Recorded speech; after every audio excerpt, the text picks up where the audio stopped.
कैसे हैं आप सब। मैं सौरभ खत्री स्वागत करता हूँ आप सबका मेरे YouTube चैनल खत्रीज गुरुकुल पर। और आज हम लोग यहाँ पर केमिस्ट्री का लेक्चर करने वाले हैं। हमारा केमिस्ट्री में चैप्टर चल रहा था मेटल्स एंड नॉन मेटल्स। हमने उस चैप्टर में जो हमारे पिछले वीडियोस गए हुए हैं उसमें हमने मेटल्स की फिजिकल प्रॉपर्टीज, नॉन मेटल्स की फिजिकल प्रॉपर्टीज, मेटल्स में जो जो एक्सेप्शंस हैं उनके फिजिकल प्रॉपर्टीज पे बेस्ड, नॉन मेटल्स में जो जो एक्सेप्शंस है वो हमने देखा हुआ है। ठीक है, फिर हमने मेटल्स की केमिकल प्रॉपर्टीज को देखा है। वहां पर 5 केमिकल प्रॉपर्टीज थी। ठीक है, पहला था reaction with oxygen, that is burning of metal in air. ठीक है, वो एयर में बर्न होता है, ऑक्सीजन से ही रिएक्ट करता है। दूसरा था reaction of metal with water. तीसरा था reaction of metal with dilute acid. फिर चौथा था reaction of metal with the salt solution of other metals. और पांचवा था reaction of metals and non metals, मतलब रिएक्शन मेटल्स और नॉन मेटल्स किस तरह से रिएक्ट करेंगे ये है, जिसमें से 4 हमने देखा हुआ था। That is burning of metal in air, that is reaction with oxygen, reaction of metal with water, फिर reaction of metal with dilute acid and reaction of metal with the salt solution of other metals. ठीक है, आज हम लोग यहाँ पे 5वां देखने वाले हैं, that is reaction of metal and non metal. But अगर आपने मेरी पिछले वीडियोस को नहीं देखा, जो मैंने मेटल्स एंड नॉन मेटल्स वाले चैप्टर पे जो मैंने पहले की वीडियोस बनाई है, उसको अगर आपने नहीं देखा है तो आप पहले जाकर उसको देख लीजिए। मैं यहाँ पे काट देता हूँ, आप लोग उसको जाके देख लीजिए, उसके बाद इस वीडियो पे आइए, ज्यादा अच्छी तरीके से समझ में आएगा। चलिए आगे बढ़ते हैं। ठीक है, तो हमको जो फिफ्थ रिएक्शन देखना है, फिफ्थ प्रॉपर्टी देखना है, जो वो है रिएक्शन ऑफ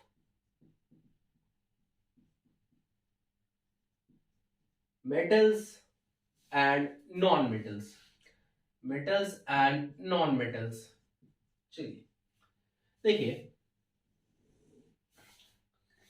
क्लास 9th में केमिस्ट्री में हम लोग ये पढ़ते हैं कि किस तरह से जो एलिमेंट्स होते हैं वो आयंस का फॉर्मेशन करते हैं।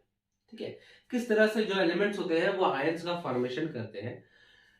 आयंस के फॉर्मेशन के लिए जो एलिमेंट्स होते हैं या तो इलेक्ट्रॉन गेन करते हैं या फिर इलेक्ट्रॉन लूज करते हैं, या तो इलेक्ट्रॉन गेन करते हैं या इलेक्ट्रॉन लूज करते हैं। क्यों? क्योंकि जो इलेक्ट्रॉन होता है, जो नेगेटिव चार्ज होता है, वही मूवेबल है। ठीक है, शेयरेबल है, एक तरह से कह ले तो वो नेगेटिव चार्ज ही अपने पोजीशन से हिल सकता है। जो पॉजिटिव चार्ज होता है वो तो न्यूक्लियस में रहता है, जो कि फिक्स्ड है, जो कि फिक्स्ड है। ठीक है, तो हमने वो देखा था आयंस का फॉर्मेशन। थोड़ा सा एक बार रिकैप करते हैं।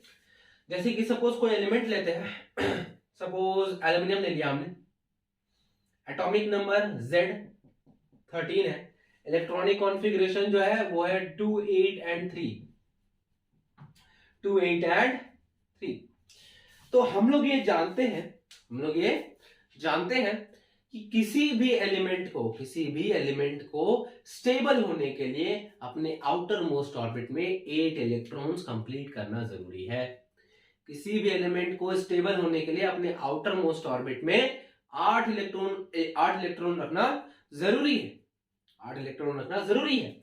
और लेकिन यहां पर अभी एल्यूमिनियम में 3 ऑर्बिट्स हैं, ये first, second and third, 3 orbits है।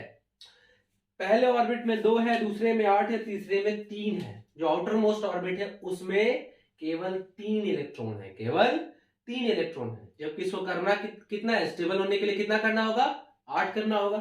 तो चलिए अब हम देखते हैं इसके पास क्या तरीके हैं 8 करने के। ठीक है, तो इसके पास 2 वेज है। एक तो ये पहला कि ये 5 इलेक्ट्रॉन्स को गेन करे, 5 इलेक्ट्रॉन्स को गेन कर ले, 5 इलेक्ट्रॉन्स को गेन करे और इस तरह का इलेक्ट्रॉनिक कॉन्फ़िगरेशन बना दे, इस तरह का इलेक्ट्रॉनिक कॉन्फ़िगरेशन बना दे। ठीक है, ये 5 इलेक्ट्रॉन को गेन करे और इस तरह का इलेक्ट्रॉनिक कॉन्फ़िगरेशन बना दे।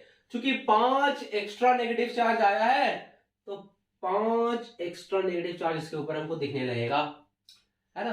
पहले से 13 नेगेटिव था, दैट इज इलेक्ट्रॉन्स थे 13, और 13 पॉजिटिव चार्ज भी था, दैट इज प्रोटॉन्स थे। दोनों एक दूसरे को बैलेंस कर रहे थे। अब 5 इलेक्ट्रॉन एक्स्ट्रा आ गया तो इस पे 5 यूनिट नेगेटिव चार्ज दिखने लगेगा। दूसरा वे क्या है कि ये क्या करे, इसका जो अभी ये कॉन्फ़िगरेशन है इस तरह से, ठीक है।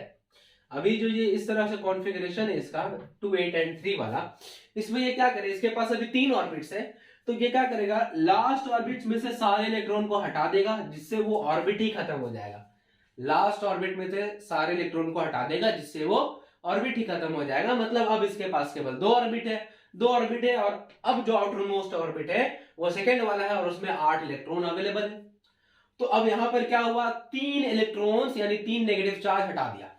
तो पहले से 13 नेगेटिव चार्ज था, 13 पॉजिटिव था, 3 हटा दिया तो 10 नेगेटिव बचा, लेकिन पॉजिटिव तो अभी भी 13 ही है। तो 10 नेगेटिव 10 पॉजिटिव को मेंटेन करेगा, उसको न्यूट्रल करेगा, बैलेंस करेगा, बट जो 3 पॉजिटिव चार्ज है वो एक्स्ट्रा इस पे दिखने लगेगा। तो इसके पास ये 2 रास्ते हैं, या तो वो 5 इलेक्ट्रॉन गेन करे और इस तरह का इलेक्ट्रॉनिक कॉन्फ़िगरेशन बना ले, या तो वो 5 इलेक्ट्रॉन लूज करे। ठीक है, सॉरी 5 इलेक्ट्रॉन नहीं, सॉरी 3 इलेक्ट्रॉन लूज करे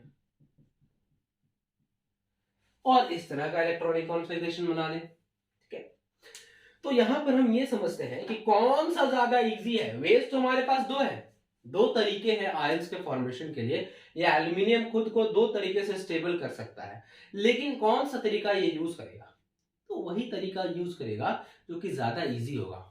ठीक है, ज्यादा इजी होगा। अब इजी किस टर्म में, ठीक है, इजी किस टर्म में हम बात करें, तो देखते हैं यहां पर एनर्जी के टर्म में, कि किस चीज को किस काम को करने में, कौन से वे से जाने में कम एनर्जी का यूज होगा। ठीक है, कम एनर्जी का यूज होगा। तो हम यहां पे पाते हैं, ये एक्सपेरिमेंटली पाया गया है कि इस वाले में कम एनर्जी लगेगा, क्योंकि यहां केवल 3 इलेक्ट्रॉन को लूज करना है, 3 इलेक्ट्रॉन को बाहर निकालना है, लेकिन यहां पर 5 इलेक्ट्रॉन को अंदर लाना है, 5 इलेक्ट्रॉन को अंदर लाना है। तो ये ज्यादा एनर्जी यूज करेगा, ये ज्यादा एनर्जी कंज्यूम होगा इस वाले में, इस वाले में कम होगा। तो इलेक्ट्रॉन जो है इस पाथ से जाएगा और खुद को इस तरह से स्टेबल बनाएगा, ये इलेक्ट्रॉनिक कॉन्फ़िगरेशन गेन करेगा एल्यूमिनियम, और एल्यूमिनियम 3+ में चेंज हो जाएगा। अब ये एल्यूमिनियम 3+ है क्या, तो यही है आयन ऑफ एल्यूमिनियम, एल्यूमिनियम का आयन है। तो इस तरह से आयन का फॉर्मेशन होता है, इस तरह से आयन का फॉर्मेशन होता है। आयन का फॉर्मेशन होता क्यों है, स्टेबिलिटी गेन करने के लिए, किस वजह से, स्टेबिलिटी गेन करने के लिए। अब आगे बढ़ते हैं। ये तो हमने एक मेटल एलिमेंट को देख लिया, एक मेटालिक एटम को ले लिया था एल्यूमिनियम, एक नॉन मेटालिक को भी लेकर के चेक कर लेते हैं। चलिए एक नॉन मेटालिक को लेते हैं। यहां पर सपोज हमने ले लिया कोई एक ले लेते हैं, सपोज ऑक्सीजन ही ले लेते। चलिए ऑक्सीजन ले लिया, एक नॉन मेटल है, Z है यहां पर 8, इलेक्ट्रॉनिक कॉन्फ़िगरेशन हो जाएगा 2,6, इलेक्ट्रॉनिक कॉन्फ़िगरेशन हो जाएगा 2 and 6, यही होगा। तो अभी इसके आउटर मोस्ट ऑर्बिट में क्या कितने इलेक्ट्रॉन्स है, 6। स्टेबल होने के लिए क्या करना होगा, 8 बनाना होगा। इसके पास भी 2 वे है, ठीक है, इसके पास भी 2 वेज है। हाँ, ये बात हमने देखा हुआ है कि अगर किसी एटम में सिर्फ एक ऑर्बिट रहता है, मतलब फर्स्ट ऑर्बिट भी वही, लास्ट ऑर्बिट भी वही, तब उसमें 8 नहीं 2 इलेक्ट्रॉन्स की रिक्वायरमेंट होती है, जिसको हम लोग डुप्लेट बोलते हैं। ठीक है, 8 को ऑक्टेट बोलते हैं, 2 वाले को डुप्लेट बोलते हैं। जैसे हीलियम के केस में होता है, हीलियम का एटॉमिक नंबर 2 ही होता है। ठीक है, तो मतलब इसमें हीलियम का बीच में न्यूक्लियस है, इसके एक ऑर्बिट में 2 इलेक्ट्रॉन्स इवॉल्व कर रहे हैं, फिर भी ये न्यूट्रल है। ठीक है, हम लोग इसको इनर्ट गैसेस के अंदर लेते हैं। क्यों, क्योंकि ये स्टेबल है पहले से, ये मॉलिक्यूल के फॉर्म में भी एग्जिस्ट नहीं करता है। तो कैसे स्टेबल भाई, 8 इलेक्ट्रॉन तो है ही नहीं। तो इसके लिए हमारे पास ये थियरी है कि अगर केवल एक ही ऑर्बिट है, मतलब फर्स्ट ऑर्बिट भी वही है, लास्ट ऑर्बिट भी वही है, तब 8 नहीं 2 की जरूरत होती है, तब 8 नहीं 2 इलेक्ट्रॉन्स की रिक्वायरमेंट होती है, और उसी में वो स्टेबल हो जाता है। ठीक है, तो हीलियम जैसा कॉन्फ़िगरेशन भी यहां पर पॉसिबल है। देखते हैं कैसे। तो एक तो 2 वेज इसके पास फिर से अगेन, ये क्या करे, 6 इलेक्ट्रॉन है, 2 इलेक्ट्रॉन कहीं से ले ले, 2 इलेक्ट्रॉन कहीं से गेन करे, इस तरह का इलेक्ट्रॉनिक कॉन्फ़िगरेशन बना ले। चूंकि 2 नेगेटिव चार्ज एक्स्ट्रा आया है, 2 नेगेटिव चार्ज एक्स्ट्रा आया है, तो 2 यूनिट नेगेटिव चार्ज ऑक्सीजन पे दिखने लगेगा। दूसरा कि ये क्या करे, इस तरह का जो अभी इसका इलेक्ट्रॉनिक कॉन्फ़िगरेशन है 2,6 वाला, ये क्या करे, लास्ट ऑर्बिट से 6 इलेक्ट्रॉन को हटा दे, जिससे उस ऑर्बिट का एग्जिस्टेंस ही खत्म हो जाए, और यही एकमात्र ऑर्बिट बचे जो कि फर्स्ट भी है लास्ट भी है। तो यहाँ पे 2 इलेक्ट्रॉन्स रहेंगे, ये स्टेबल हो जाएगा। 6 नेगेटिव चार्ज बाहर गया, तो 6 यूनिट पॉजिटिव चार्ज इस पे दिखने लगेगा। पॉजिटिव चार्ज क्यों दिखेगा? क्योंकि नेगेटिव चार्ज कम हो गया है। ठीक है, पहले से 8 नेगेटिव थे, 8 पॉजिटिव थे, तो दोनों एक दूसरे को बैलेंस कर रहे थे। अब 6 नेगेटिव को बाहर निकाल दिए तो बचे कितने? केवल 2 नेगेटिव, लेकिन पॉजिटिव तो अभी भी 8 है। तो 2 नेगेटिव तो 2 ही पॉजिटिव को मेंटेन करेगा ना, 2 ही पॉजिटिव को बैलेंस करेगा, बाकी के 6 के 6 यहाँ पे दिखने लगेंगे। तो इसके पास ये 2 तरीके। फिर से वही बात, कौन सा तरीका आसान है? किस पाथ पे जाना ज्यादा इजी होगा? कहां पर कम एनर्जी का कंजप्शन होगा? कहां पर कम एनर्जी यूज करेंगे? तो यूज यहाँ पर फिर वही बात, यहाँ पे ज्यादा इलेक्ट्रॉन्स का बाहर निकालना, यहाँ पे ज्यादा इलेक्ट्रॉन्स इन्वॉल्व है, यहाँ पे कम इलेक्ट्रॉन्स इन्वॉल्व है। यहाँ पे 6 इलेक्ट्रॉन है जिसको बाहर निकालना है, यहाँ पे केवल 2 इलेक्ट्रॉन है जिसको अंदर लाना है।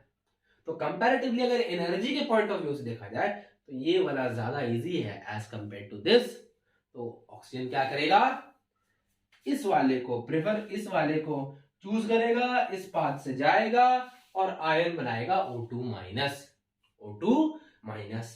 तो इस तरह से हम लोग देखते हैं कि जो भी एलिमेंट्स के एटम्स होते हैं वो आयंस में चेंज होते हैं, आयंस में चेंज होते हैं। और अभी हमको रिएक्शन में इनका हेल्प है, देखते हैं आगे क्या होता है। एक बात यहाँ पर है जो जनरली कंफ्यूजन में रहता है, ठीक है, बच्चों के कंफ्यूजन में रहता है, वो बात ये है कि एक बेसिक सा सवाल अगर हम पूछे, एक बेसिक सा सवाल पूछे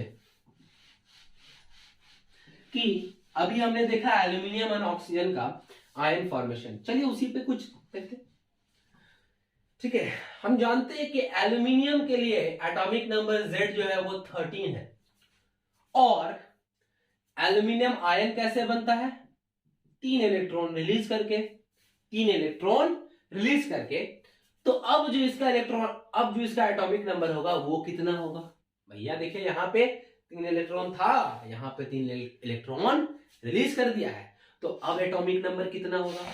तो बहुत सारे बच्चों का सीधा सीधा जवाब ये होता है, सीधे सीधे दिमाग में यही चल रहा होता है कि पहले भैया 13 इलेक्ट्रॉन था तो 13 था एटॉमिक नंबर, अब 3 गया 10 बचा तो एटॉमिक नंबर भी 10 हो गया, जो कि गलत है, जो कि गलत है। कैसे गलत है?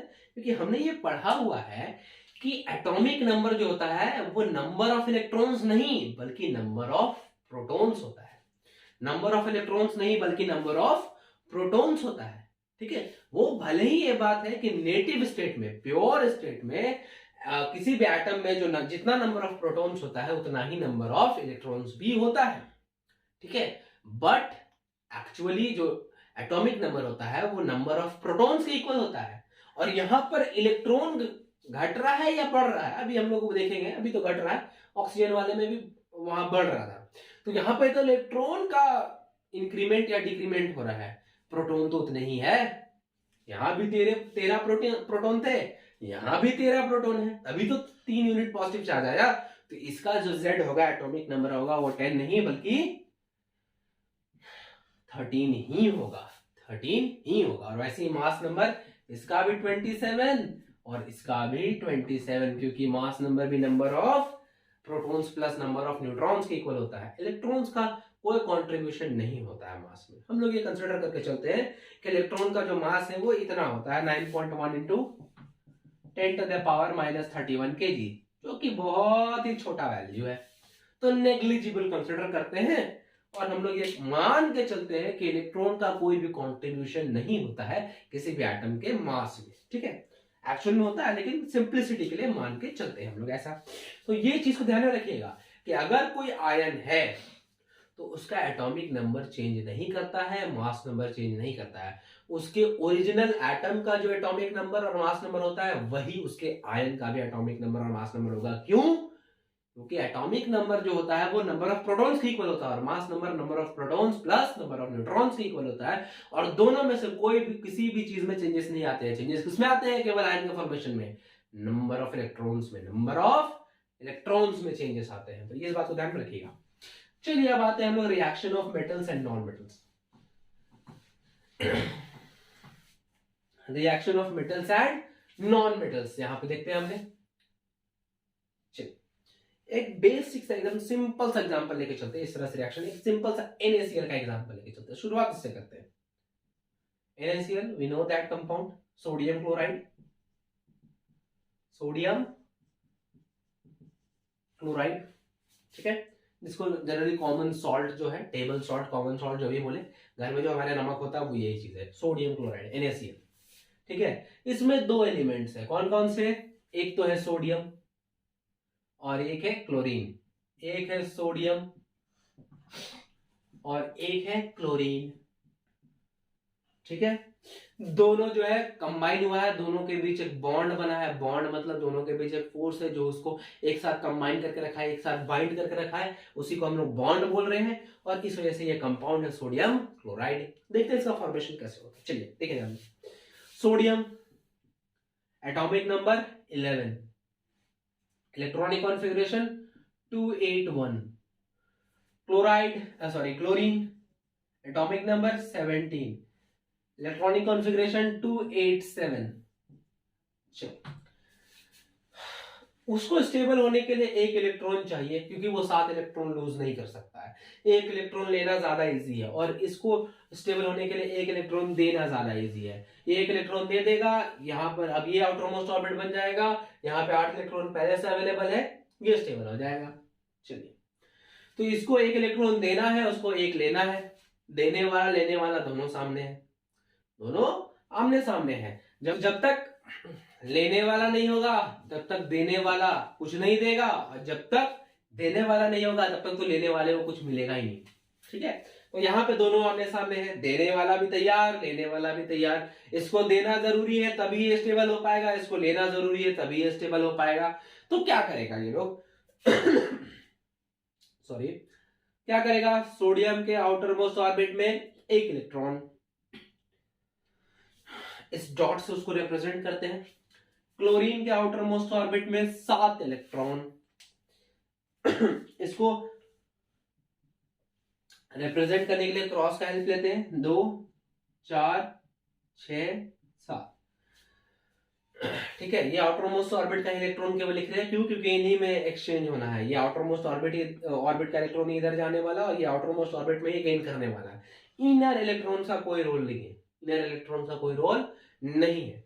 तो अब क्या होगा भैया, ये सोडियम क्या किया, अपना इलेक्ट्रॉन को भेज दिया उसके पास, इलेक्ट्रॉन गया, इसके पास आया, बोला भैया हमको ले लो। क्लोरीन खुशी खुशी ले लिया, क्लोरीन खुशी खुशी ले लिया। अब लिया तो क्या हो गया भैया, इसके पास एक इलेक्ट्रॉन कम हो गया, और प्रोटॉन तो अभी भी 11 ही है, इलेक्ट्रॉन 10 बचे, प्रोटॉन तो अभी भी 11 है ना, तो एक पॉजिटिव चार्ज इस पे आ गया। और चूंकि अब ये एक इलेक्ट्रॉन एक्स्ट्रा लिया है ना, अभी तो इससे पहले 17 प्रोटॉन 17 इलेक्ट्रॉन थे, दोनों एक दूसरे को बैलेंस करके रखे थे, लेकिन एक इलेक्ट्रॉन एक्स्ट्रा आ गया, तो भैया इसके पास क्या हो गया, एक नेगेटिव चार्ज आ गया, एक यूनिट नेगेटिव चार्ज आ गया, 1 यूनिट। ये हो गया इसके 7 इलेक्ट्रॉन्स, और ये हो गया एक वो इलेक्ट्रॉन जो सोडियम इसको दिया था, नेगेटिव चार्ज आ गया। अब चूंकि ये पॉजिटिव है ये नेगेटिव है, तो एक दूसरे के साथ अट्रैक्ट हो रहा है, उनको पता है opposite charges attract each other, ठीक है। तो स्ट्रॉन्ग अट्रैक्शन हो रहा है, इतना अट्रैक्शन हुआ कि दोनों चिपक गया एक साथ, दोनों चिपक गया एक साथ, चिपक गया तो बन गया भैया NaCl, हो गया सोडियम क्लोराइड तैयार। तो इस तरह से होता है मेटल और नॉन मेटल के बीच का रिएक्शन।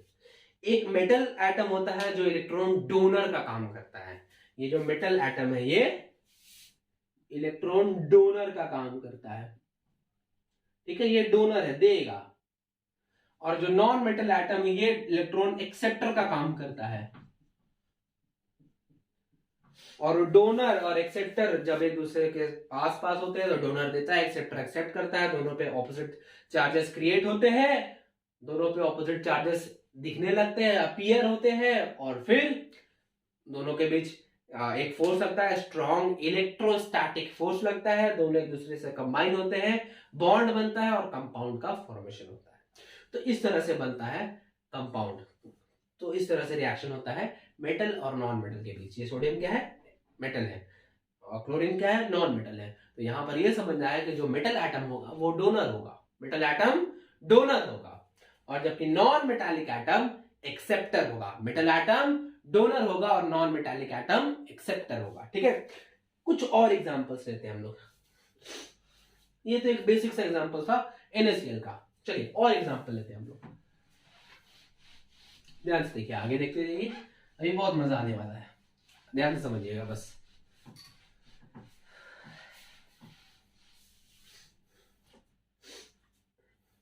एक और एग्जांपल लेते हैं MgCl2। MgCl2, ठीक है, इसका नाम हो गया मैग्नीशियम क्लोराइड। मैग्नीशियम क्लोराइड, ठीक है, मैग्नीशियम क्लोराइड। इसमें भी दो एलिमेंट्स है, एक तो है मैग्नीशियम और एक है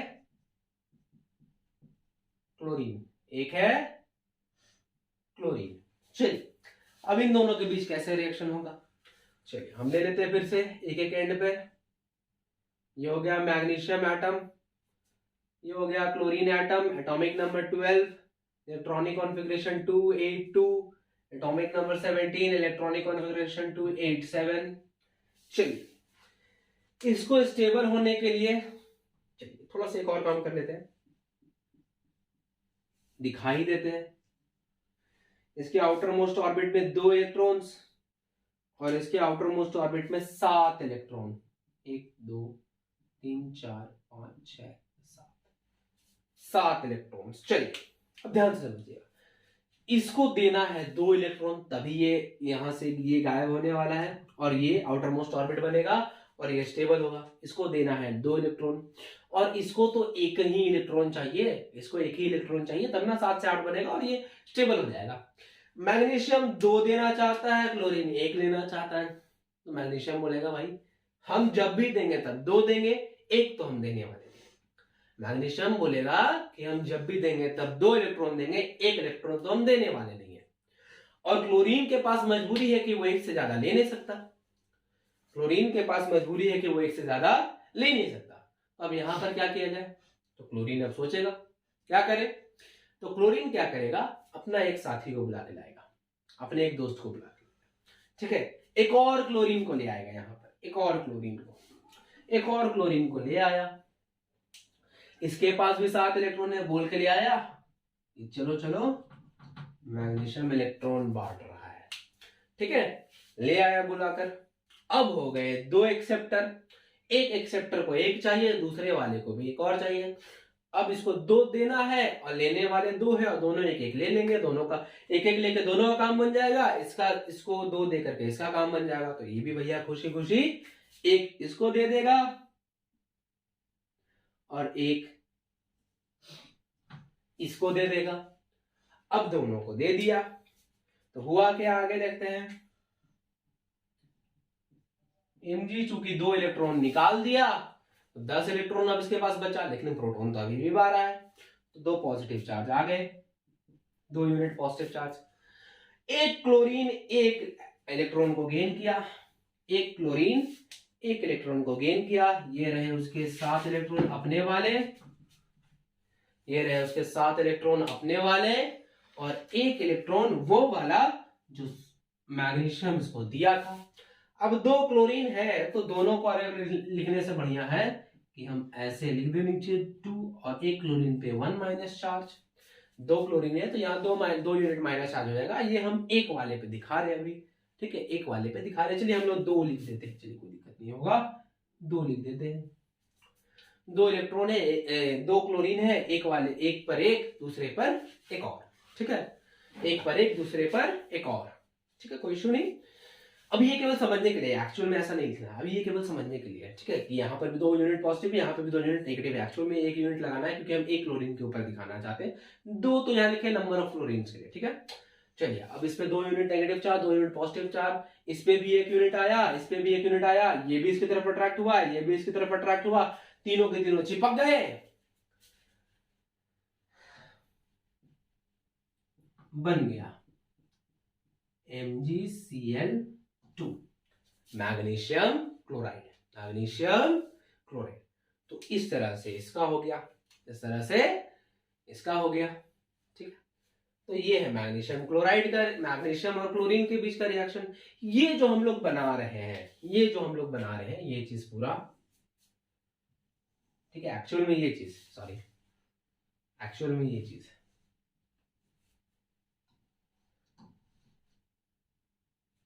ये जो चीज हम लोग बना रहे हैं इसको बोलते हैं इलेक्ट्रॉन डॉट स्ट्रक्चर। क्या बोलते हैं? Electron dot structure, electron dot structure, ये चीज इसको बोलते हैं हम लोग, ठीक है। ध्यान रखिएगा, एग्जाम्स में क्वेश्चन आते हैं बहुत सारे कि write the electron dot structure of this compound और that compound of this ion और दैट आयन। तो इस तरह से हमको इलेक्ट्रॉन डॉट स्ट्रक्चर बना करके दिखाना पड़ता है, ठीक है। इलेक्ट्रॉन डॉट स्ट्रक्चर बना के दिखाना पड़ता है। इलेक्ट्रॉन डॉट कहने का मतलब है क्योंकि यहाँ पे इलेक्ट्रॉन को हम लोग डॉट के फॉर्म में रिप्रेजेंट करते हैं। ये तो दो अलग अलग थे, इस वजह से हमने डॉट और क्रॉस ले लिया, ठीक है। डॉट के फॉर्म में रिप्रेजेंट करते हैं, इस वजह से ये इलेक्ट्रॉन डॉट स्ट्रक्चर हो गया। चलिए एक दो एग्जांपल और लेते हैं। अभी तो हमने केमिकल फॉर्मूला पहले से लिख दिया था, तो हमको पता चल गया कि एक मैग्नीशियम रहना है, दो क्लोरीन रहना है। अब हम लोग कंपाउंड का नाम लिखेंगे, केमिकल फॉर्मूला। अब यहां से पहले कंपाउंड बनाएंगे, फिर जानेंगे केमिकल फॉर्मूला होगा क्या, ठीक है। चलिए एक दो एग्जांपल इसके लिए देखते हैं हम लोग।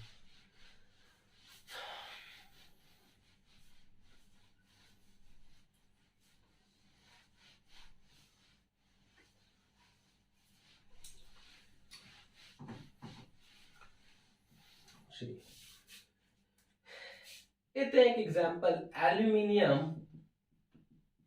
ऑक्साइड का, एल्यूमिनियम ऑक्साइड का, एल्यूमिनियम क्लोराइड का, जो भी ऑक्साइड हम लोग लेके चलते, क्लोराइड आप लोग ट्राई कर लीजिए, ठीक है। एल्यूमिनियम ऑक्साइड का दो चीज है, एल्यूमिनियम है, ऑक्सीजन है, एल्यूमिनियम है और ऑक्सीजन है। Aluminium Al, oxygen O, oxygen O, ये दो चीजें हैं। चलिए दोनों को यूज करते हैं, कंपाउंड बनाते हैं।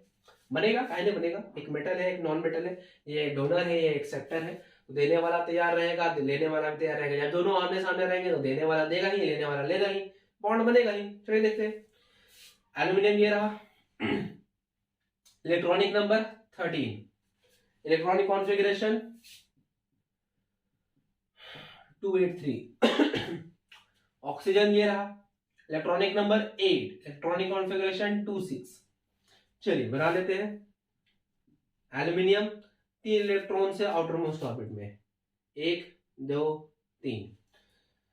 ऑक्सीजन 6 इलेक्ट्रॉन से आउटर मोस्ट ऑर्बिट में,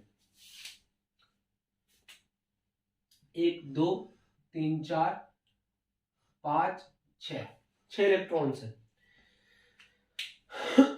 अब एल्यूमिनियम देगा, आमने सामने आ गए, एल्यूमिनियम देगा, ऑक्सीजन लेगा।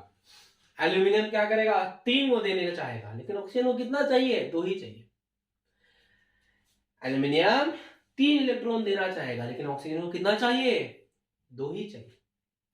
फिर अब मजबूरी आ गई यहां पर कि ये भैया बोल रहा है कि हम जब भी देंगे तब 3 देंगे, और वो बोल रहा है कि हमको 3 चाहिए ही नहीं, हमको 2 ही का जरूरत है।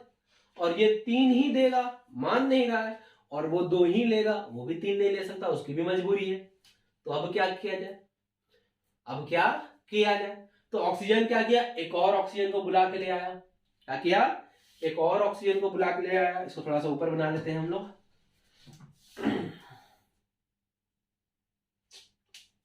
बहुत दूर दूर हो गया,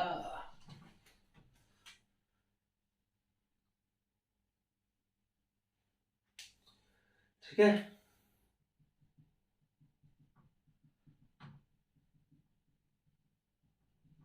दोनों के पास 6 चलो भैया, अब ये एक और ऑक्सीजन को बुला के ले आया। तो एल्यूमिनियम क्या किया, क्या करने का कोशिश कर रहा है, देखिए ध्यान से, ये 3 इलेक्ट्रॉन दे रहा है। तो कोई दोनों तो दोनों, ये ऑक्सीजन भी 2 लेना चाह रहा है, ये ऑक्सीजन भी 2 लेना चाह रहा है, इसको भी 2 चाहिए, इसको भी 2 चाहिए, टोटल 4 होने चाहिए। है 3 ही इसके पास, है 3 ही इसके पास। अब मुसीबत ये है कि कौन 2 लेगा, बचा हुआ 1 किसके पास जाएगा। फिर वही बात कि आप दोनों में से कोई तैयार ही नहीं है। ये भी बोल रहा है कि हमको भी 2 चाहिए, ये भी बोल रहा है हमको भी 2 चाहिए, और ये 3 ही दे सकता है, इसके पास 3 ही देना है, 3 ही देने लायक है ये। और इसको भी दो चाहिए, इसको भी दो चाहिए। इसकी मजबूरी है कि ये एक नहीं ले सकता, इसकी भी मजबूरी है कि ये एक नहीं ले सकता। तो अब क्या किया जाए? तो ऐसे में जब ये इधर इलेक्ट्रॉन घटा तो एल्यूमिनियम अपना एक साथी को बुला लिया, एक और एल्यूमिनियम को बुला लिया, इसके पास भी 3 इलेक्ट्रॉन हो गया। अब ये भी दे रहा है, ये भी दे रहा है, तो ये 3 देगा, ये 3 देगा, टोटल हो गए 6। लेकिन इसको 2 चाहिए, इसको 2 चाहिए, हो रहे हैं 4। देने वाले 6 दे रहे हैं, लेने वाले केवल 4 ले रहे हैं। फिर वही बात कि ये 6 तभी निकलेंगे जब 6 इलेक्ट्रॉन लेने वाले रहेंगे, और इधर 4 ही लेने वाले हैं। तो अब क्या करना है?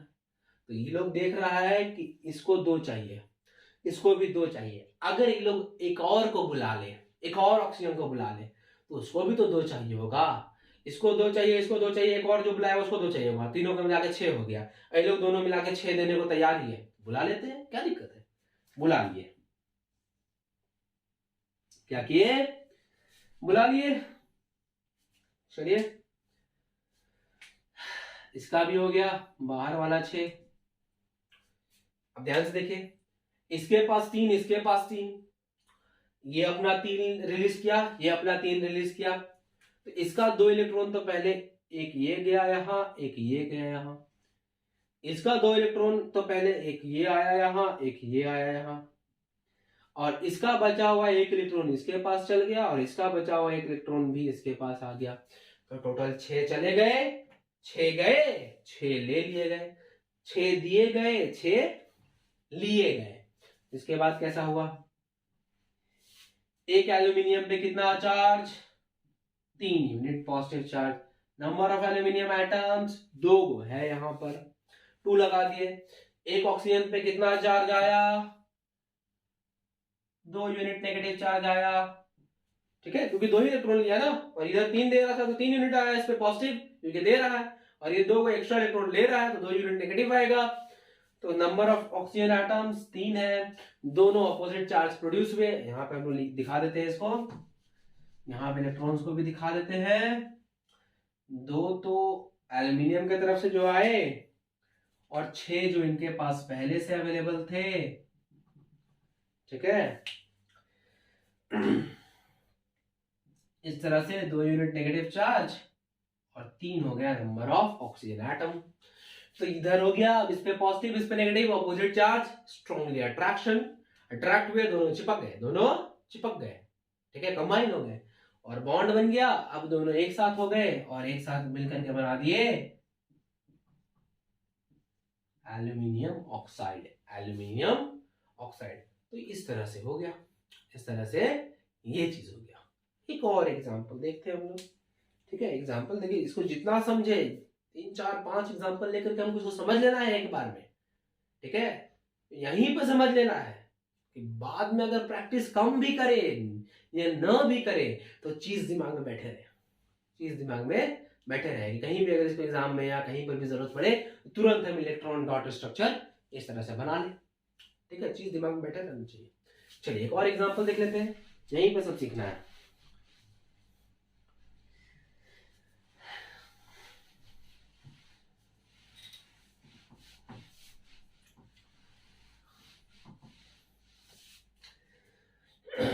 एक एग्जांपल अब लेते हैं हम लोग, ऐसा ले ले,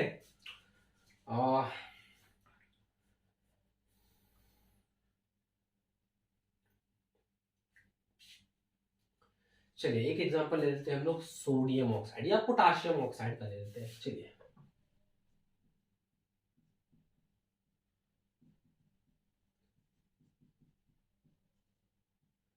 अगेन 2 एलिमेंट्स है, एक है पोटाशियम के और एक है ऑक्सीजन ओ। पोटाशियम के का एटॉमिक नंबर होता है 19, इलेक्ट्रॉनिक कॉन्फ़िगरेशन 2881। ऑक्सीजन का electronic configuration, atomic number 6, electronic configuration 26। चलिए इसके आउटर मोस्ट ऑर्बिट में एक इलेक्ट्रॉन ये दे करके रफा दफा करेगा, ये खत्म करेगा इसको, 8 इलेक्ट्रॉन आउटर मोस्ट ऑर्बिट में बचेंगे, स्टेबल होकर घूमेगा। चलिए दे करके रफा दफा करेगा। ऑक्सीजन के आउटर मोस्ट ऑर्बिट में 6 इलेक्ट्रॉन, ऑक्सीजन के आउटर मोस्ट ऑर्बिट में 6 इलेक्ट्रॉन। चलिए अब इसको देना है, इसको लेना है, लेकिन दिक्कत है कि ये 1 देगा और वो 2 लेना चाहता है। ये 1 देगा, ये 2 लेना चाहता है, इसके पास 1 ही है, लेकिन ये बोल रहा है हमको 2 इलेक्ट्रॉन चाहिए, हमको 2 इलेक्ट्रॉन चाहिए। तो अब पोटेशियम कहां से लाएगा? इसके पास तो 1 ही देने लायक इलेक्ट्रॉन है। पोटेशियम क्या करेगा? अपने एक और दोस्त को बुला लेगा, अपने एक और दोस्त को बुला लेगा, एक और पोटेशियम एटम यहाँ पे आ जाएगा, उसके पास भी 1 इलेक्ट्रॉन होगा।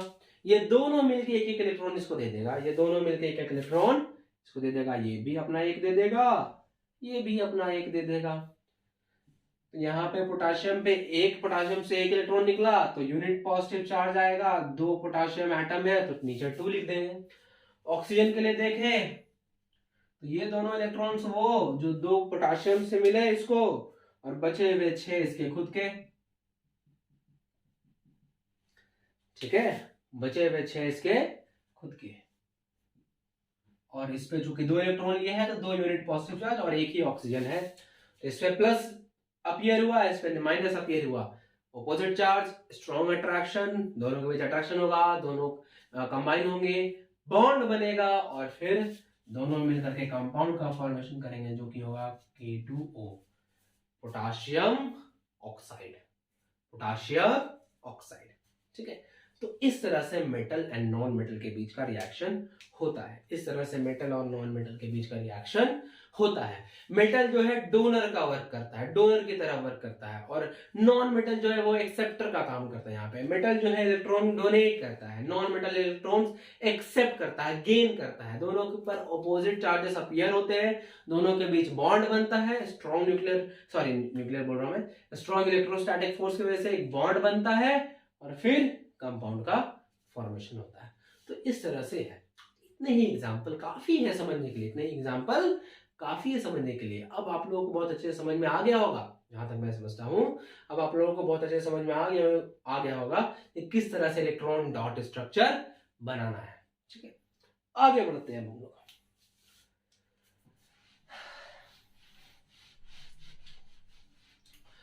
हमारा जो नेक्स्ट टॉपिक है, यहां पर केमिकल रिएक्शन ऑफ मेटल्स खत्म होता है, केमिकल रिएक्शन ऑफ मेटल्स खत्म होता है। अब जो हमारा नेक्स्ट जो टॉपिक है वो है प्रॉपर्टीज ऑफ आयोनिक कंपाउंड्स। ये जो कंपाउंड्स अभी हमने देखा, मेटल और नॉन मेटल के रिएक्शन से जो कंपाउंड्स बन रहे थे, ये आयोनिक कंपाउंड्स थे, या इसको इलेक्ट्रोवैलेंट कंपाउंड्स भी बोलते हैं। क्यों? क्योंकि यहाँ पे पहले आयंस का फॉर्मेशन हो रहा है, फिर उन आयंस के बीच अट्रैक्शन हो रहा है, बॉन्ड बन रहा है, और फिर जाके कंपाउंड का फॉर्मेशन हो रहा है। तो आयोनिक कंपाउंड है और उस बॉन्ड को आयोनिक बॉन्ड बोला जाता है या इलेक्ट्रोवैलेंट बॉन्ड बोलते हैं। ठीक है, तो ionic compound,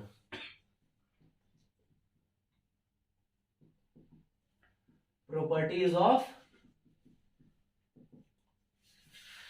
ionic compounds.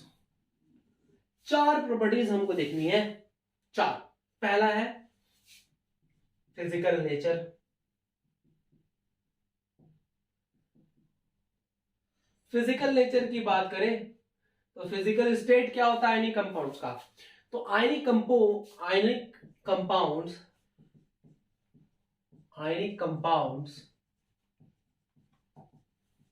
exist in solid state and are hard ठीक है, आयनिक कंपाउंड जो है सॉलिड स्टेट में एग्जिस्ट करता है और काफी हार्ड होते हैं। क्यों? Because of the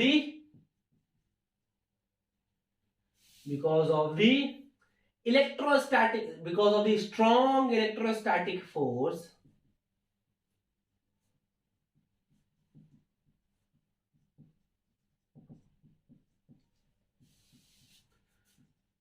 between the constituent ions,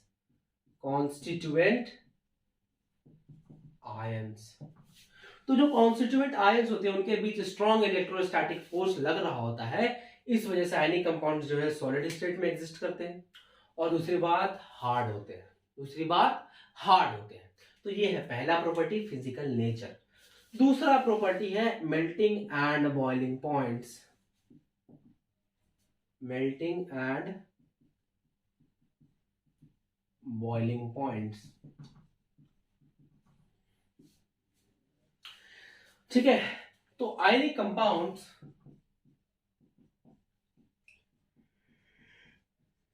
have high melting and boiling points। इसके पीछे का रीजन जरा समझते हैं कि क्यों इनका melting and boiling points high होता है। तो इसके पीछे का रीजन भी यहीं से जुड़ा हुआ है कहीं ना कहीं। फिजिकल नेचर में हमने देखा कि सॉलिड स्टेट में एग्जिस्ट करता है और काफी हार्ड होता है। हार्ड होने का रीजन क्या है? क्योंकि जो कॉन्स्टिट्यूएंट आयंस होते हैं उनके बीच स्ट्रॉन्ग इलेक्ट्रोस्टैटिक फोर्स लग रहा होता है। तो वो फोर्स इतना ज्यादा स्ट्रॉन्ग होता है कि उसको ओवरकम करने के लिए बहुत ज्यादा हीट एनर्जी की रिक्वायरमेंट होती है। एनर्जी की सिंपली अगर हम बात कर ले तो उस स्ट्रॉन्ग इलेक्ट्रोस्टैटिक फोर्स को ओवरकम करने के लिए, तोड़ने के लिए, कमजोर करने के लिए हमको बहुत ज्यादा एनर्जी की रिक्वायरमेंट होती है। और इसी वजह से इनके मेल्टिंग एंड बॉइलिंग पॉइंट्स काफी हाई होते हैं। Melting and boiling points high होते हैं, high melting and boiling points because a lot of energy is required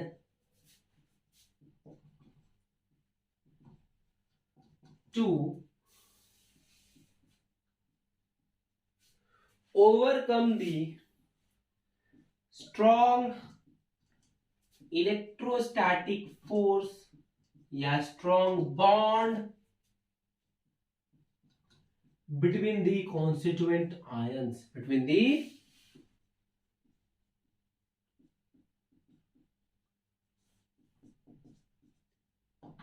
constituent ions। तो ये हो गई दूसरी property, melting and boiling points. High melting and boiling points होता है क्यों? क्योंकि उसके जो कॉन्स्टिट्यूएंट आयंस होते हैं उनके बीच एक स्ट्रॉन्ग इलेक्ट्रोस्टैटिक फोर्स लग रहा होता है, जिसको ओवरकम करने के लिए, कमजोर करने के लिए, तोड़ने के लिए बहुत ज्यादा अमाउंट ऑफ एनर्जी की रिक्वायरमेंट होती है। इस वजह से इनके मेल्टिंग एंड बॉइलिंग पॉइंट्स काफी हाई होते हैं। थर्ड प्रॉपर्टी देखते हैं फट से, इसको लिख लीजिए। ठीक है, लिख लीजिए। थर्ड एंड फोर्थ प्रॉपर्टी भी देख लेते हैं हम लोग एकदम तेजी से। थर्ड प्रॉपर्टी जो है वो है सॉल्युबिलिटी। सॉल्युबिलिटी। तो ionic compounds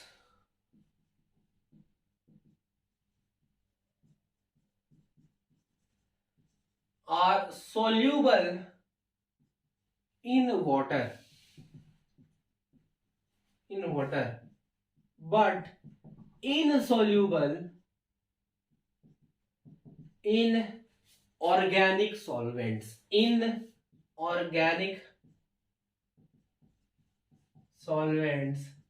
such as oils। ठीक है, सच एज ऑयल्स। तो जो आयनिक कंपाउंड्स होते हैं वो वाटर में सोल्यूबल होते हैं, जबकि organic solvent such as oils, चाहे किसी भी तरह का ऑयल हो, उसमें इनसोल्यूबल होते हैं। ऑयल हो गया, फैट हो गया, उसमें इनसोल्यूबल होते हैं। ठीक है, उसमें इनसोल्यूबल होते हैं आयनिक कंपाउंड्स। क्यों, ऐसा क्यों है?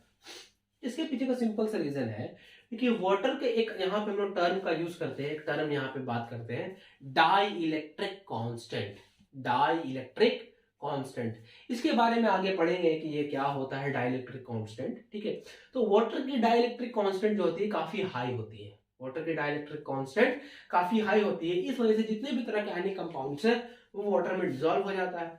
जबकि जो ऑर्गेनिक सॉल्वेंट्स उनकी डाई इलेक्ट्रिक कांस्टेंट या तो नेग्लिजिबल होता है या फिर बहुत ज्यादा लो होता है, इस वजह से उसमें कोई भी आयनिक कंपाउंड डिसॉल्व नहीं हो पाता है। ठीक है, तो ये रीजन हो गया सॉल्युबिलिटी के पीछे का। लास्ट प्रॉपर्टी, जो fourth property is conduction of electricity. Conduction of electricity. So ionic compounds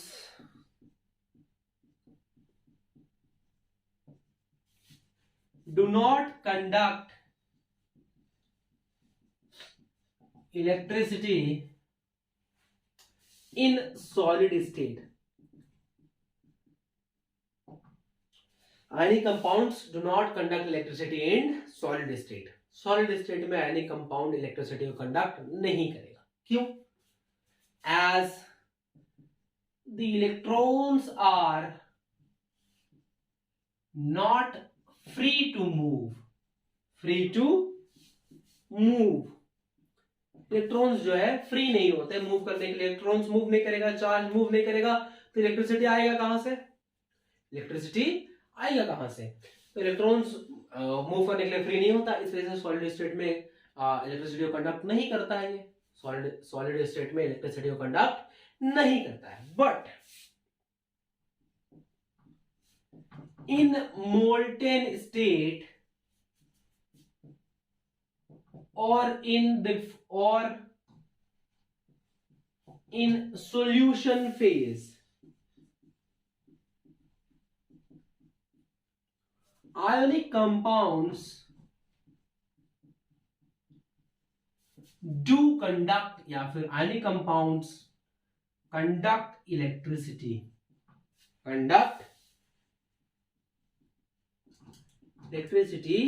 as now the electrons are free to move. As now the electrons are free to move. As now the electrons are free to move. Electrons जो है move करने के लिए अब free हो गए हैं molten state में या फिर सॉल्यूशन फेज में.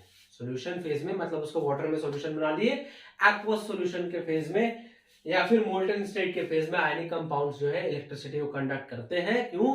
क्योंकि तब जो है इलेक्ट्रॉन्स जो है वो मूव करने के लिए फ्री रहते हैं और साथ ही साथ जो पॉजिटिव और नेगेटिव आयंस होते हैं उस आयनिक कंपाउंड्स में वो भी मूव कर पाते हैं. ठीक है, वो भी फिर मूव कर पाते हैं और उसकी वजह से भी फिर इलेक्ट्रिसिटी कॉन्स्टिट्यूट होता है. तो इस तरह से आयनिक कंपाउंड्स जो है इलेक्ट्रिसिटी को कंडक्ट करते हैं, बट सॉलिड स्टेट में नहीं. सॉलिड स्टेट में नहीं बल्कि मोल्टेन स्टेट में या फिर सॉल्यूशन फेज में. तो ये चार प्रॉपर्टीज हमने देखी आयनिक कंपाउंड्स के. पहला था फिजिकल नेचर, दूसरा था high melting and boiling point, तीसरा आया सॉल्युबिलिटी एंड चौथा है कंडक्शन ऑफ इलेक्ट्रिसिटी. तो ये चार आयनिक कंपाउंड्स के ये चार प्रॉपर्टीज हैं.